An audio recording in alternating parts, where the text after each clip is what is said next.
That's your stuff. Kaboom! Did we all just take acid? That's unbelievable. Toucher and Hart. What's he talking about? Like you, Fred. I'm not worried. The Sports What were the Bruins' disappointing Game 6 loss to Buffalo?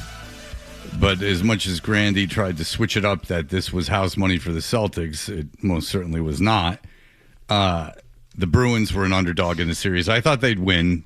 I thought that Buffalo's lack of experience and Bruins' sandpaper style would be better over the course of 7 games, but it did not end up that way. I would say collectively for this group, we all thought at the very least they could win. Yeah. Maybe you're the only one that actually predicted a series. I underestimated how good Buffalo was. I just assumed because everything seemed kind of jammed up in the East and that the Bruins had success against Buffalo in the regular season and again that the Bruins are so heavy that would, which they didn't really play like, but if they were that in theory that heavy that they could kind of beat down and demoralize Buffalo, and then Buffalo would get tight.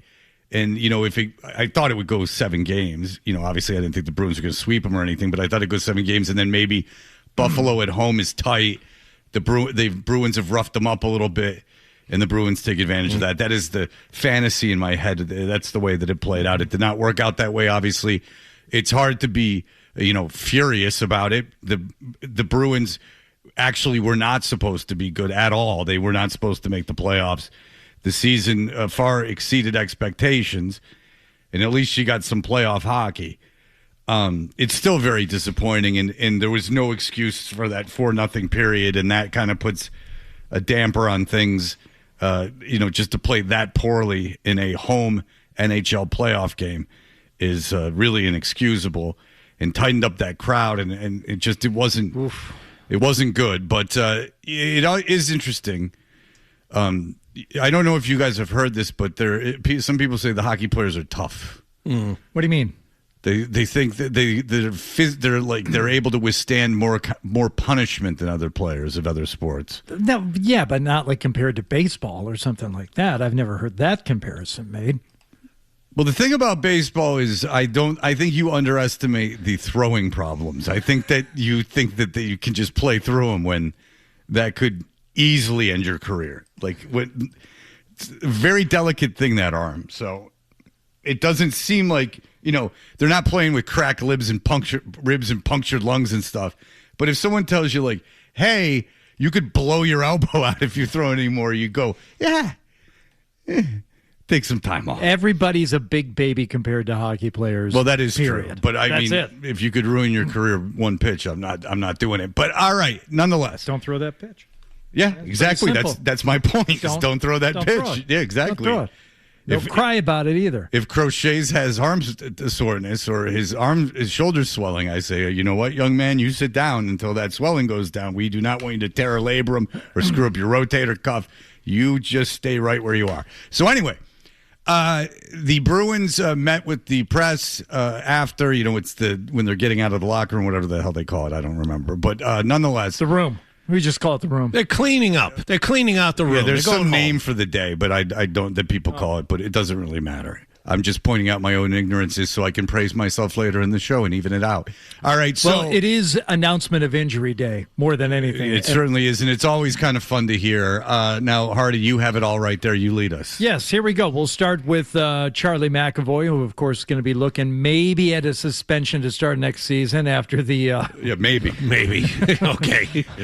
Overhand, two-handed slash after he was slew-footed into the boards. And it didn't work out for him the way that he maybe thought it would, considering he was getting mocked on the way off the ice by the man that he slapped. Laughed at afterward, yeah. Yeah, it didn't really work out, but I understand why McAvoy did it, and we'll find out. We can explain more after you hear what's wrong with him. Do you have anything planned as far as dental work, or what does the offseason look like in that respect? I got to get some stuff done right now. I broke my hand in game 2, so I got to go. I got that appointment tomorrow. I got some MRIs, and then I think that's in a couple days. I got to touch them all. So Peacock's on the list and see what kind of dental work planned for that. So some makeovers this summer.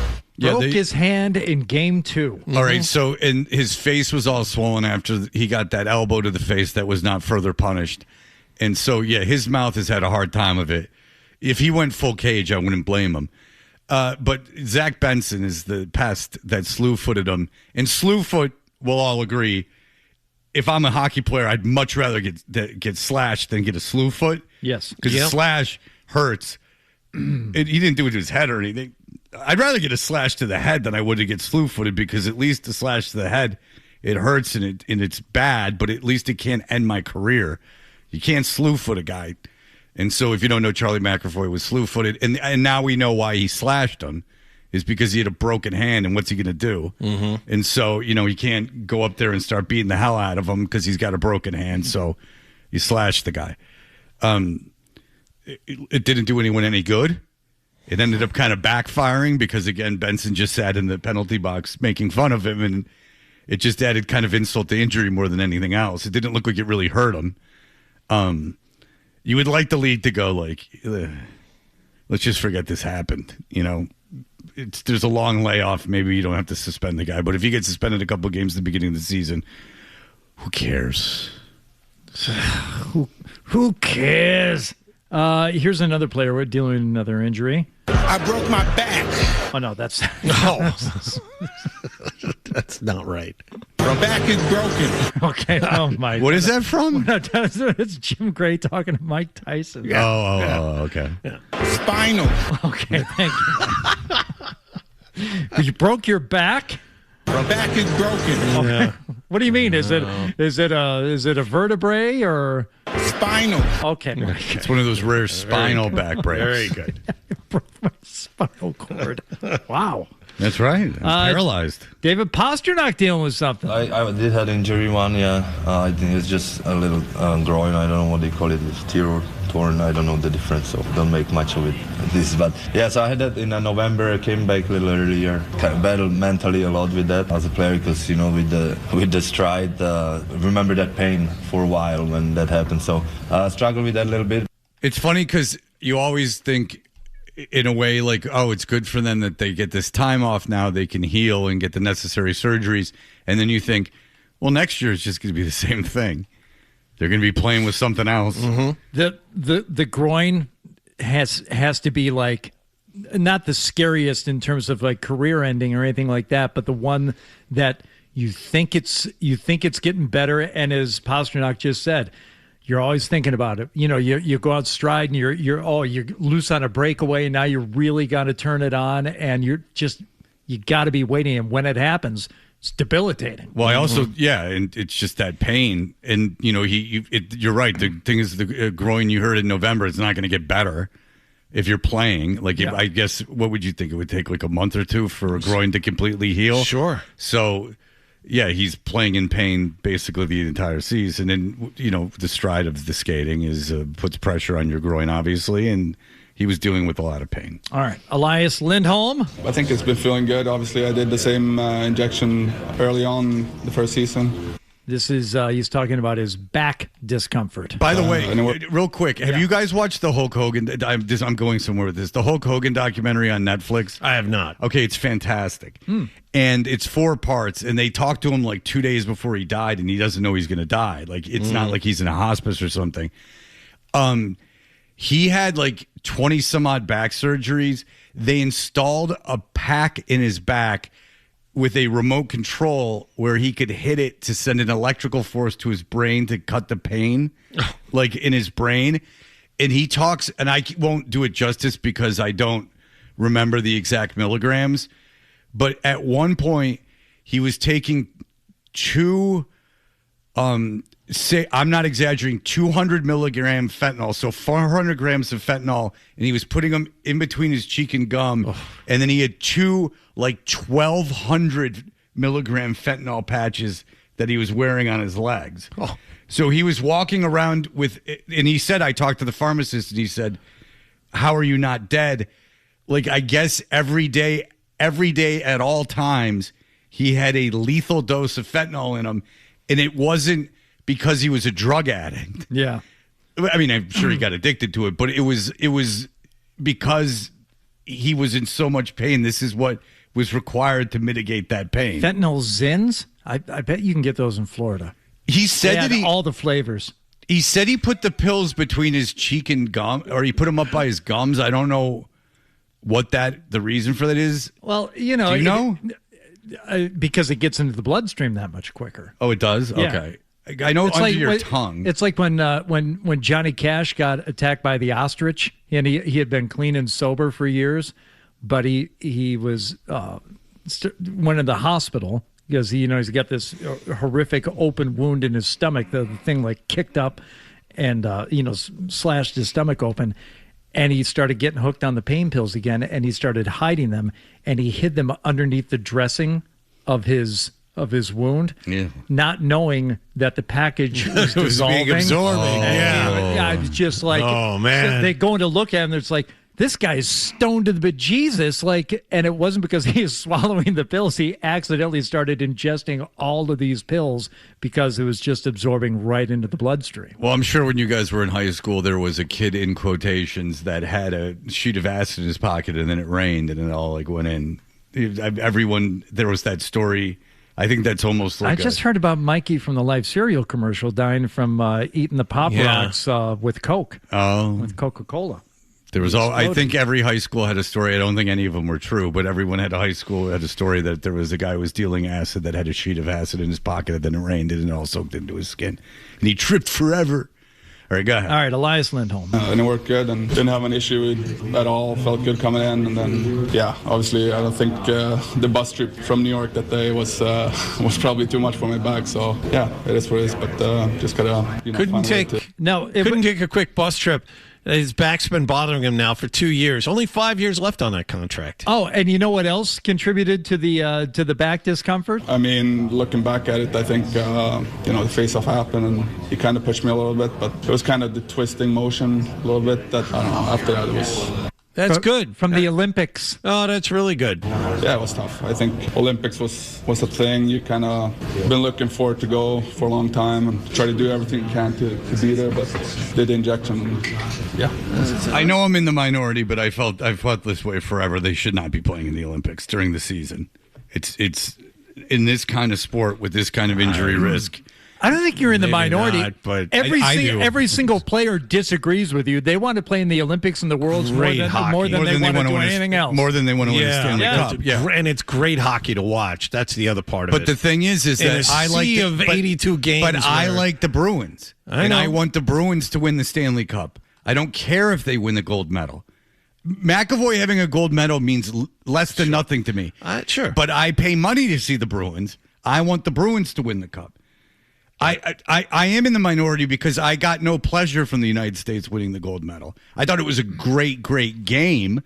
I had pleasure watching the game, but the result of the game gave me no pleasure. No. Now, if the Bruins, if any way that Olympics affected the outcome of this series, that does bother me because I like the Bruins. They're the team that I like every year.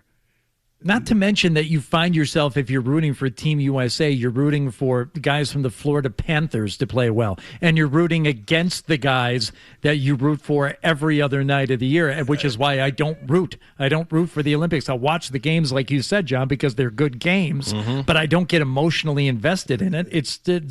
It runs counter to what you're doing the rest of your hockey viewing. By the way, I mean, again, he's got 5 years left on this contract. The Olympics are going to come around again. He's going to play again, and he's already got the bad back. He got Sweden. It's already got the bad back he can't shake. So he might not make Sweden's team in 4 years. Maybe not. Sweden's not like Sweden's got a pretty deep talent pool. He'll be older. He's not that good. Well, he's not. I know that. But the point is, not like a great player. I know. Oh my God! You're paying him $7.75. Yeah, I know, but you're paying him. It was a bad contract, John. No one's arguing that contract. Yeah, I don't think that if you asked Sweeney if he would do that again, he would say yes. Let's list these things off. Bad contract to start. He injured his back before he started playing for the Bruins. Still has the back problem, which he tweaked during the Olympics. He's not getting better. He's going to have this next year. I mean, this is awful all the way around. And by the way, in the Olympics, call me foolish, but it's hard to work up a good hate for Sweden and Canada. Oh, damn Swedes. Canada's pretty easy. Not exactly the they're Canada's awful. pretty easy. Yeah, they're the They're worst. terrible people, Yeah, all they're of just the worst. Like when it was USSR and it was mutual assured destruction. Yeah. That. Well, the Canadians are annoyingly see- pleasant. You can't live like that. Yeah, like it's hard for me to go like, Canada, I don't like you. Like I have no rivalry with them personally. I don't have anything. It's all at hockey. Sweden's the more interesting one. You don't have to think about it for too long. You can find things to hate about Sweden. Well, the women are all too uniformly beautiful. Well, it's like Jim Jeffries said they were practicing, genetic cleansing as recently as the 1970s. But he also says you can't argue with the results. You look at those people. But I didn't know they were going through genetic cleansing. well, let's just say if You they put were me on the spot. I don't know anything about if there that. were undesirables, in their mind, born into the population, they would, correct things. Well, I'll have to do more research on that. I'm a very lot ignorant. of Nazis in Sweden too. Watch Girl with the Dragon Tattoo. That's how I learned about history from films. If I want to see a girl with the dragon tattoo, I'll just open up my shaggin' wagon and see her in the back. Hey, now. Lounging, waiting to get her reward. A night with the tea. All right, Elias Lindholm, not that good anyway. Speaking of, let's hear from another Lindholm. Hampus, what were you doing? Wait, he got hurt again? Had a little small fracture in my foot there around Christmas, so that's kind of been a little something that's nagging me a little bit, but it's starting to heal up now. Around Christmas? How come he's the one I don't believe? Now, so I can kind of get back to that final process of hopefully have a full summer of training normally. Right, so you been can a get while. hurt in the first game. I don't know how you do it, but they have to unload. They have to unload him somehow.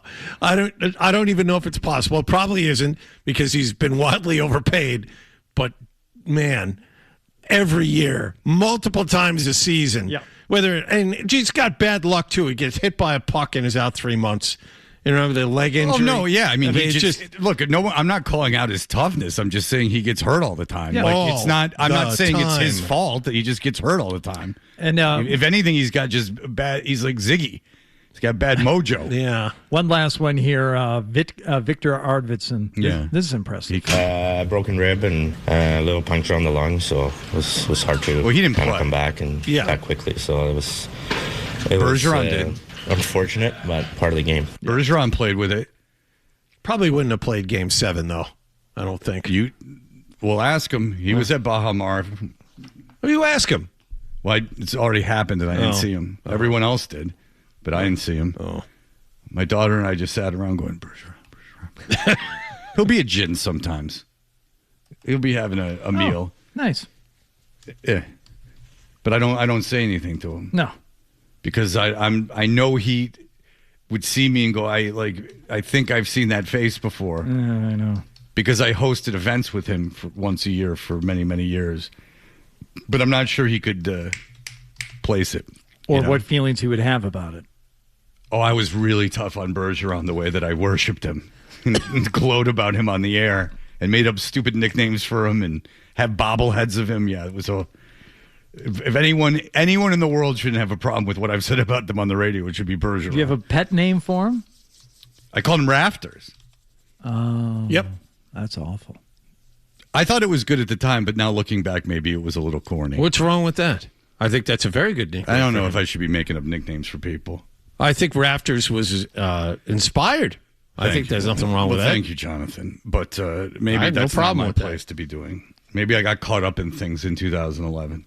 I got a little juiced up because I got to be on that duck boat, and then I thought I was a part of the team or something. Got all ahead of myself.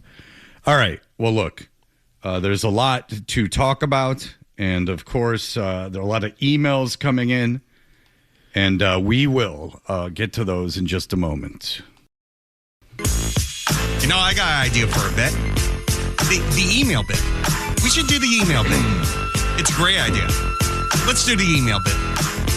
Yes, let's do it. You can email us. Find our email addresses on 985thesportshub.com. You can follow us on social media at Toucher and Hardy. Follow Hardy on Twitter and Instagram at Hardy985. You can follow me on Instagram at Fred Toucher. I know, Adam. I know. I like to give them a little pause before I get to it to get listeners back. No need every day to say it in my ear. Thank you. The Toucher and Hardy email bit is powered by Jeffrey Glassman's Injury Lawyers. If you've been hurt in a car or work accident, you got to get Glassman. Don't just send an email. Call all sevens at 617-777-7777 or visit gottagetglassman.com. We played audio earlier of Jaylen Brown getting on Twitch yesterday and making a million excuses about why the team lost. And there was music playing in the background. I will illustrate. If you're going to call a push-off, call that. Same move. Same move. So we wondered if there was a piano player in the background just kind of tickling the ivories while he talked. And Dan says, that's Minecraft music playing in the background of his Twitch video. And to that I would say, adults play Minecraft. I thought Minecraft was exclusively a game for little kids and girls. Like preteens. I was unaware that adults play Minecraft.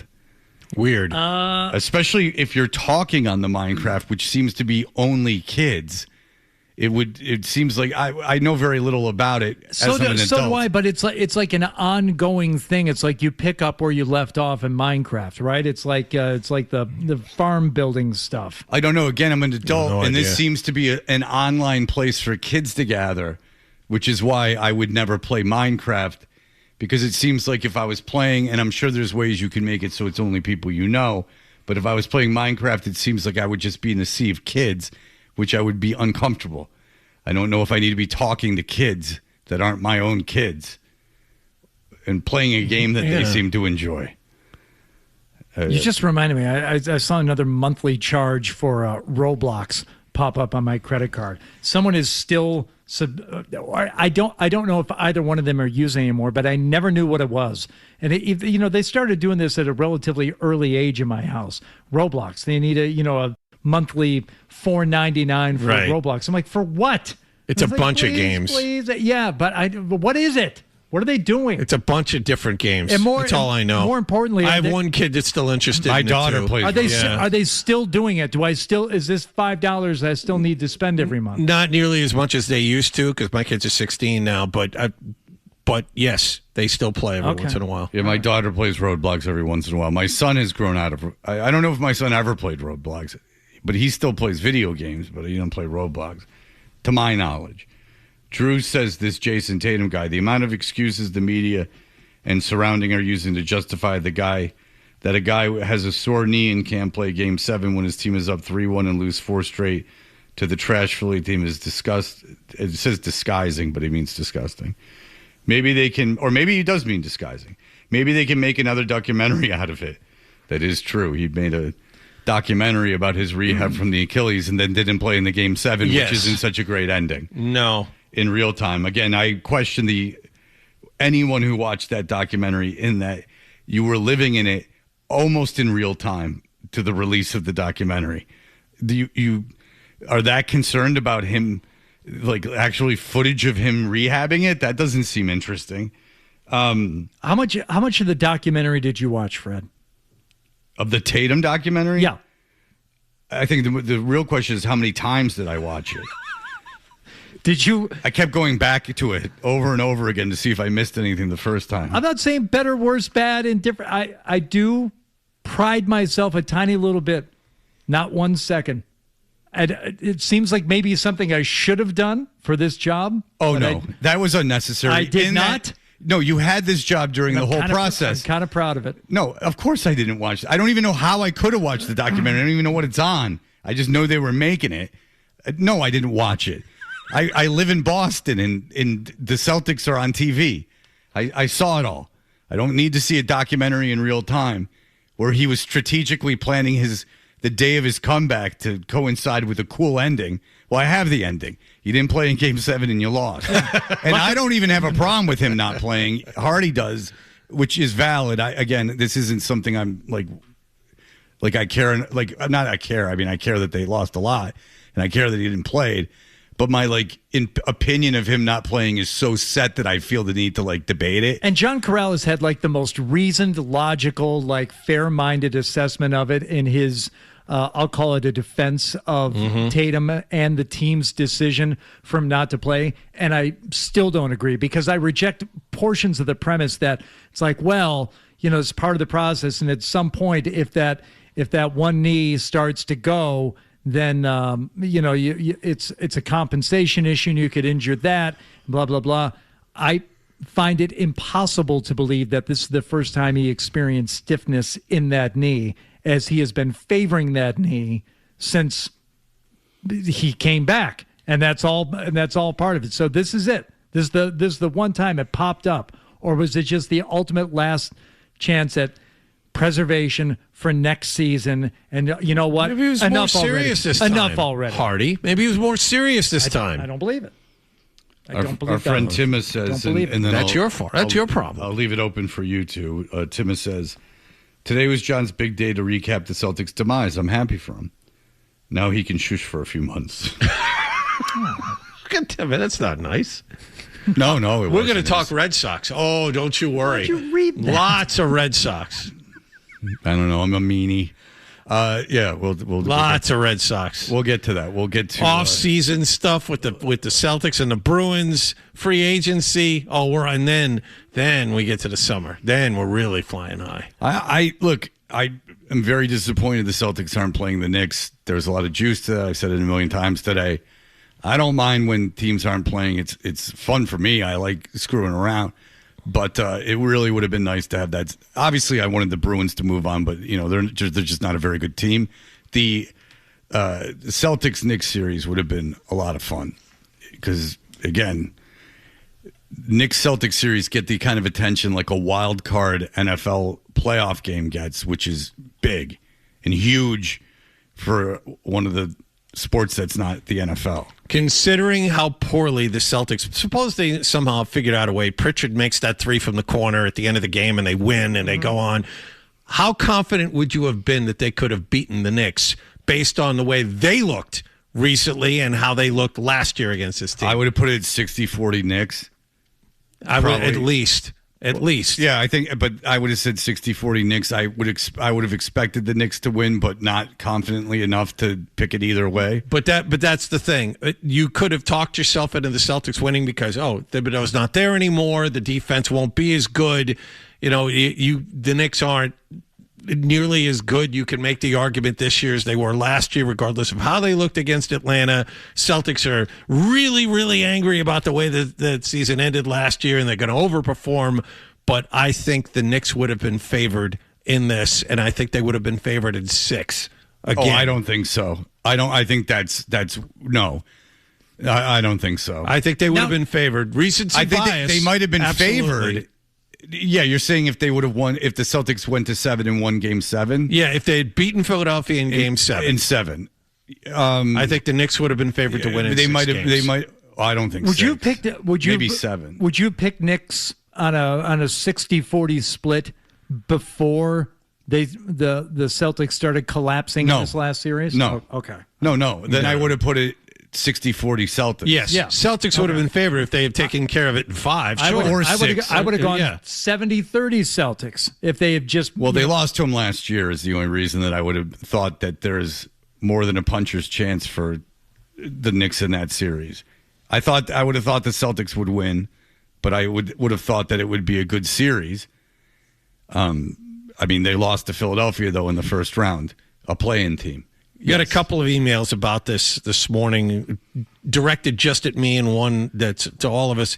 Now that the Celtics and Bruins are both out, does that mean more shooting the breeze? Well, summer is if you like shooting the breeze, summer is harvest season for shooting the breeze. So, we'll harvest some fans want to know. breezes. People are emailing in about this. Oh, yeah. I mean, first of all, I have to prepare for it, which it takes a long time. Because I have to, figure out how to take calls. So it's very labor intensive on my part. Well, you got a phone there now, so you should be fine. Right. Yeah. When Hardy's on vacation in the summer, we'll shoot breezes like nobody's business. I don't like doing it when everyone's here. Mm-hmm. It's for special occasions. Yeah, I see that one. And not Gary Tanguay was asking about shooting the breeze, too. So, shooting the breeze. Controversy. All right. It's all house money at this point. Stop getting excited about this team and enjoy the house money year. Oh, my God, dude. The whole year about how dumb everyone was for not thinking the Celtics were going to be good. You're so dumb, you're so dumb, you're so dumb. And then they lose, and then it's like, well, you should be happy that they played this way because they shouldn't have been winning. Well, no, you really can't do that. You can't disparage the invisible enemy that you're always fighting on these broadcasts, Sean Grandy. This invisible enemy that dares to doubt the Celtics. This isn't me making it up. This is his style, is that there's this invisible enemy, I guess manifested by Felger and Maz. They're the living spawn of this monster that dares doubt the sanctity and brilliance of the Celtics. And here they are in the face of that adversity, thriving, and spend months and months and months pushing that narrative, and which you would have continued well into the playoffs. And I assure you, if they would have won the championship, there would have been quite a few references to that. But then they turn around and they blow a 3-1 lead against an inferior team, and all of a sudden it just reverts back to the thing that he was making fun of everyone for saying.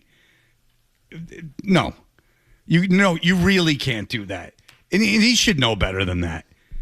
Because he's talking to people that I guess would care enough that he was going off the air that means they listen to a lot of games. They're not idiots. People are dumb, but they're not as dumb as a lot of people think they are. Like they know what you've done all season, and you were right. You were right. Everyone was wrong. But then now that's over, and you were wrong. And Missoula will get fired if this happens again. All of you. I bet you Missoula gets fired if it happens again. It's 3 years in a row that they don't make an Eastern Conference Finals with Brown and Tatum on this team. And I got news for you. If I'm spending $100 million on two guys, they better be at least getting me to the conference finals. Not losing in the first round, that's for sure. I mean, Dolan's ready to fire his whole team if they don't make the Eastern Conference Finals. No, maybe NBA Finals. We'll see if he Conference sticks to Finals that. next year or else. Aloha. That's right. All right. We will be back. We'll take this ship to shore. Nobody picked the... We know what you're thinking. What could I possibly have missed from the show? It's time for The Stack on Toucher and Hardy. Hey, we are Toucher and Hardy. What is going on, Hardy? We have a death from the world of sports. Sizable figure, John Sterling, radio voice of the Yankees for over 30 years, has died at the age of 87. It was reported this morning. John Sterling, of course, famous for calls like... Swung on and drilled to deep right center field. It is high. It is far. It is gone. It is first Yankee at bat. Giancarlo non si può stopparlo. It is a Stantonian home run. A 2-run blast to right center in his first Yankee at bat. And the Yankees take a 2-0 lead.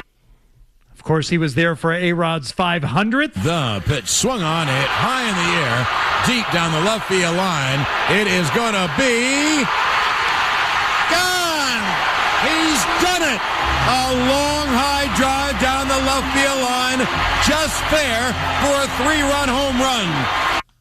And of course, he's done it. He hit a home run. He did it. And he got hit by a foul ball. And now the 3-2 swung on, a pop foul back here. Ow! Ow! Ow! It really hit me. I didn't know it was coming back that far. Yeah, that was the problem in the later years. How many times do you get hit by something where you say, ow? Let's try it. Ow. I have a feeling that I'm more likely to say something that will get me in trouble with that than I am to say, ow. Yeah, there were the calls in later years where he would call home runs that weren't actually home runs. Well, he was old. We won't focus on that today. No, that's well. Listen, how long was he the play-by-play guy, John? It said parts of 36 years. Yeah, he got the job in the early 90s full time. Okay, so we played a clip of the Pistons, and the TV guy moves to radio during the playoffs. Well, that sucks. George Blaha has you sympathize with your brethren. George Blaha has been calling Pistons games since 1976. Yeah.